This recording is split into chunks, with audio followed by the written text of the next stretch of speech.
अस्सलाम वालेकुम, कैसे हैं आप सब। उम्मीद है आप सब खैरियत से होंगे। आज हम करेंगे multiplication of decimals with decimals. Last lesson में हमने किया था डेसिमल्स की मल्टीप्लिकेशन को होल नंबर से, लेकिन इस लेसन में हम करेंगे डेसिमल्स की मल्टीप्लिकेशन डेसिमल से। तो चलिए शुरू करते हैं। आपकी एक्सरसाइज से मैं यहाँ पर एक क्वेश्चन ले लेती हूँ। 5.82 मल्टीप्लाई बाय 5.34। ठीक है जी। अब हम क्या करेंगे, हमने इनको मल्टीप्लाई करना है और देखना है कि क्या ये होल नंबर्स की मल्टीप्लिकेशन से डिफरेंट है या नहीं है। ठीक है जी। अब हमने क्या करना है, 5.82 को मैंने क्या करना है 5.34 से मल्टीप्लाई करना है। अब आपने जब डेसिमल्स को भी आपस में मल्टीप्लाई करना है तो मल्टीप्लाई करते हुए आपने इनका जो पॉइंट है इसको इग्नोर कर देना है। जैसे हमने होल नंबर्स के साथ मल्टीप्लिकेशन में करते हुए हमने इग्नोर किया था, बिल्कुल इसी तरह से आपने यहाँ पर भी ये पॉइंट इग्नोर कर देना है। ठीक है। आपने क्या करना है, सबसे पहले आपने 4 को मल्टीप्लाई करना है 2 से, मतलब हम राइट साइड से मल्टीप्लिकेशन शुरू करते हैं तो आपने बिल्कुल उसी तरह से राइट साइड से यानी कि 4 को हमने सबसे पहले मल्टीप्लाई करना शुरू करना है। तो 4 को पहले हम मल्टीप्लाई करेंगे 2 से, तो आपको पता है 4 × 2 इक्वल्स होता है हमारे पास 8। ठीक है जी। बिल्कुल इसी तरह जब हम 4 को मल्टीप्लाई करेंगे 8 से तो हमारे पास क्या आंसर आता है, 4 को जब हम मल्टीप्लाई करें 8 से तो हमारे पास आंसर आता है 32। ठीक है जी। अब ये 2 डिजिट्स हैं। आपने जैसे हम पहले मल्टीप्लिकेशन में करते हैं, हमने वंस वाली साइड वाली डिजिट को लिखना है नीचे और जो टेंस वाली साइड पर है उसको हम दे देंगे आगे कैरी। ठीक है जी। अब नेक्स्ट हमारे पास क्या है, 4 को हमने मल्टीप्लाई करना है 5 से। 4 × 5 हमारे पास आता है 20। ठीक है जी। अब आपने क्या करना है, 20 हम नहीं लिखेंगे क्योंकि हमारे पास ऊपर कैरी है। हमने क्या करना है, 20 के अंदर हम प्लस करेंगे 3 को, तो हमारे पास आंसर आएगा 23।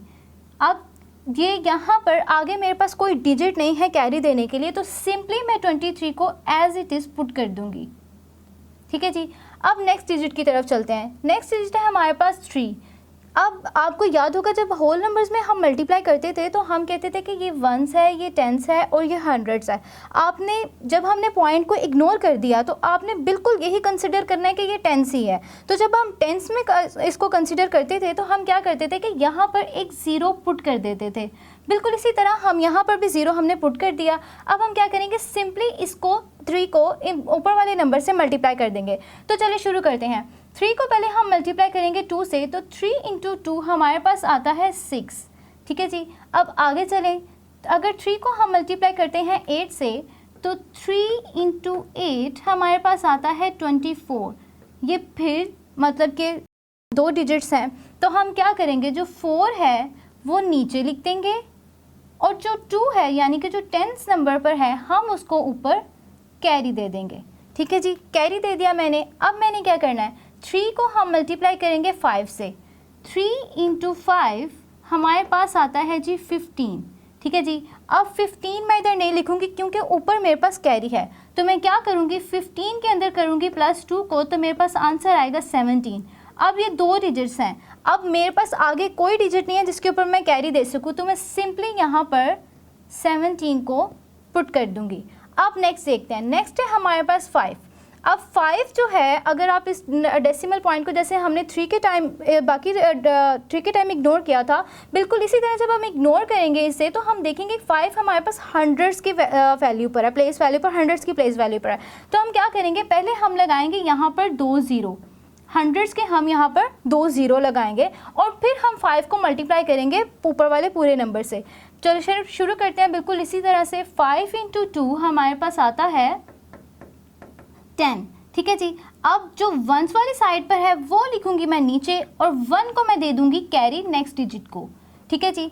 5 × 8 हमारे पास क्या है, 5 × 8 हमारे पास है 40। ठीक है जी। अब 40 मैं नहीं लिखूंगी क्योंकि मेरे पास ऊपर 8 के ऊपर एक कैरी है। अब मैं 40 के अंदर उस कैरी को पहले प्लस करूंगी, तो जो आंसर आएगा, अब आप देखें मेरे पास ये 41 आया है, यानी कि ये 2 डिजिट्स हैं। तो फिर बिल्कुल उसी तरह से वंस वाली साइड को मैं लिखूंगी नीचे और जो 4 है यानी कि जो टेंस वाली साइड पर है उसको मैं दे दूंगी ऊपर कैरी। ठीक है जी। अब मैंने क्या करना है, 5 को मैंने मल्टीप्लाई करना है 5 से, तो 5 × 5 हमारे पास होता है 25, ठीक है जी। लेकिन मैं 25 नहीं लिखूंगी क्योंकि मेरे पास ऊपर कैरी है, 5 के ऊपर कैरी है। तो हम क्या करेंगे, 25 को हम प्लस करेंगे 4 में, तो मेरे पास आंसर आएगा 29। अब मैं इस 29 को एज इट इज़ लिख दूंगी क्योंकि मेरे पास आगे और कोई डिजिट नहीं है जिसके ऊपर मैं कैरी दे सकूं, तो मैं इसे लिखूंगी 29, ठीक है जी। अब हमने इन सबको मल्टीप्लाई तो कर लिया लेकिन हमारे पास एक प्रॉपर आंसर नहीं है, तो हम क्या करेंगे, हम इन तीनों को प्लस करेंगे, ठीक है जी। मैंने इन तीनों को प्लस का साइन लगाकर अब तीनों को प्लस करेंगे। अब 8 के अंदर 0 और 0 को आप ऐड करते जाएं तो हमारे पास आंसर 8 ही आएगा, क्योंकि 0 एक ऐसा डिजिट है कि जिसके अंदर आप किसी भी नंबर को या किसी भी डिजिट को ऐड करें तो आंसर वही नंबर और वही डिजिट आता है। तो मेरे पास यहाँ पर आंसर 8 ही आएगा। नेक्स्ट चलते हैं। नेक्स्ट 2 और 6 को हम प्लस करें तो हमारे पास आंसर आता है 8, और 8 के अंदर हम 0 ऐड करें तो फिर हमारे पास आंसर 8 ही आएगा, क्योंकि पहले हम कह चुके हैं कि किसी भी नंबर को जब 0 में ऐड करें तो हमारे पास आंसर वही नंबर आता है। तो यहाँ पर मैं 8 पुट कर दूँगी। नेक्स्ट चलते हैं। 3 को हम जब 4 में प्लस करें तो हमारे पास आंसर आता है 7, और 7 को जब 0 में ऐड करें तो हमारे पास आंसर 7 ही आता है, जिसे मैं आपको पहले बता चुकी हूँ, ठीक है जी। नेक्स्ट चलते हैं। अब 2 के अंदर 7 को जब आप प्लस करेंगे तो हमारे पास आंसर आएगा 9। अगर आपको कन्फ्यूजन हो रही है तो आप लाइंस लगाकर इसको ऐड कर सकते हैं, ठीक है। और 9 के अंदर जब हम 1 प्लस करेंगे तो हमारे पास आंसर आएगा 2 + 7 = 9, और 9 के अंदर हमने क्या करना है, प्लस करना है 1 को, तो हमारे पास आंसर आया 10, ठीक है जी। अब ये 2 डिजिट्स हैं, ठीक है। अब मैं फिर यहाँ पर क्या करूँगी, 1s वाली साइड को लिखूँगी नीचे और जो 10s वाली साइड पर है उसको मैं आगे कैरी दे दूँगी, ठीक है जी। अब आप आगे देखते हैं। 1 को हम 1 में प्लस करें तो हमारे पास आंसर आता है 2, और 2 को जब 9 में हम प्लस करें तो हमारे पास आंसर आता है 11। अब 11 फिर 2 डिजिट्स हैं। अब मैं क्या करूँगी, 1s वाली साइड यानी कि जो एक 1 है वो यहाँ पर लिख दूँगी, और जो 10s वाली साइड का 1 है वो मैं ऊपर कैरी दे दूँगी। अब 1 के अंदर आप 2 प्लस करें तो हमारे पास आंसर आता है 3, ठीक है जी। अब मेरे पास ये एक आंसर आ गया, लेकिन ऊपर हम होल नंबर्स को मल्टीप्लाई नहीं करें। अब आपने यहाँ पर आ जाना है वापस उन पॉइंट्स पे, क्योंकि ये डेसिमल्स हैं। तो अब मैंने यहाँ के अगर मेरे पास क्वेश्चन में पॉइंट है तो यानी मेरे पास आंसर में भी पॉइंट आना चाहिए। वो कैसे आएगा, आपने क्या करना है, आपने जो पॉइंट्स के बाद वाले डिजिट्स हैं आपने इनको काउंट करना है। मेरे पास कितने डिजिट्स हैं, मेरे पास है 1 2 3 4 डिजिट्स हैं। इसी अगर मेरे पास यहाँ पे 4 डिजिट्स हैं तो यानी कि आंसर में मैं क्या करूँगी कि मैं 4 डिजिट्स लेफ़्ट की तरफ शिफ्ट करती जाऊँगी। तो मैं ऐसे करूँगी 1 2 3 4, मैं लेफ़्ट की तरफ शिफ्ट करती है, 4 डिजिट्स कंप्लीट हो गए। यहाँ पर मैं लगाऊँगी पॉइंट, ठीक है जी। अब ये पॉइंट लगाने का एक और तरीका, मतलब इसको आप सोल्व करने का एक और तरीका भी है। दूसरा तरीका हमारे पास क्या है कि मेरे पास यहाँ पर क्या था, मेरे पास था 5.82, और दूसरा क्या था, मल्टीप्लाई, मेरे पास दूसरा नंबर क्या था, मल्टीप्लाई बाय 5.34, ठीक है जी। इसको अब मल्टीप्लाई करने का एक और तरीका भी है। आपने क्या करना है कि यहाँ पर मैं क्या करूँगी, 5.82 लिखूँगी। अब आपने क्या करना है, आपने इस नंबर को चेंज करना है फ्रैक्शन में। फ्रैक्शन में चेंज करने के लिए पहले मैं फ्रैक्शन का नीचे साइन लगाऊंगी, और आप फ्रैक्शन में चेंज करने के लिए हम क्या करते हैं कि जो ये पॉइंट है इसको ख़त्म कर देते हैं। इस पॉइंट को ख़त्म करके हम नीचे लगाते हैं 1, ठीक है जी। और हमने देखा वो उस पॉइंट को ख़त्म करने के बाद पीछे जितने डिजिट बनते हैं, यानी कि मेरे पास 1 और 2 2 डिजिट्स हैं, तो मैं जितने डिजिट्स होंगे उतने ही 0 यहाँ पे पुट कर दूँगी, ठीक है जी।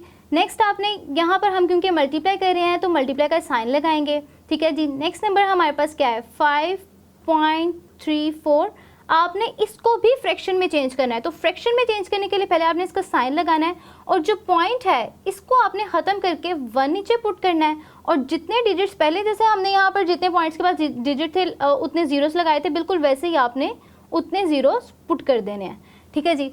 अब मेरे पास ये बन गया पॉइंट, चूँकि मैंने ख़त्म कर दिया है तो अब मेरे पास ये बन गया 582।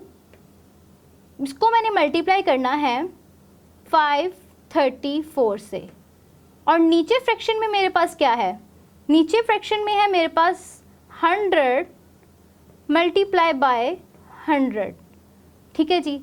अब आपने को जो 582 को मल्टीप्लाई करके 534 को अगर आप मल्टीप्लाई करें तो जो आंसर आपका यहाँ पर आया है वही आंसर हमारा यहाँ पर आएगा। तो क्या आंसर आया था हमारे पास? हमारे पास आंसर आया था 1s, 10s, 100s, 1000, 10,000, 100,000। हमारे पास आंसर आया था 310,788। तो हम यहाँ पर पुट करेंगे 310,788, ठीक है जी।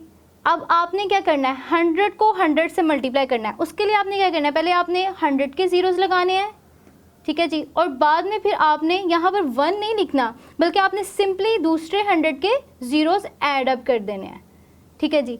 अब आपने क्या करना है, अब आपने देखना है कि इस 100 में इस जो नीचे हमारे पास है इधर कितने ज़ीरोज़ हैं। यहाँ पर हमारे पास 1 2 3 3 4 ज़ीरोज़ हैं। तो मैं क्या करूँगी कि ऊपर 4 डिजिट्स जो है वो जो पॉइंट है वो राइट साइड से लेफ़्ट की तरफ शिफ्ट होगा, यानी कि 4 डिजिट्स के बाद यहाँ पर पॉइंट आएगा। तो मैं इसे लिख सकती हूँ कि मेरे पास आंसर आएगा 31.0788, ठीक है जी। अब आप दोनों के आंसर्स चेक करें तो दोनों के आंसर सेम हैं। आप चाहें तो अपने एक्सरसाइज के क्वेश्चन इस तरीके से भी सॉर्ट आउट कर सकते हैं और इस तरीके से भी कर सकते हैं।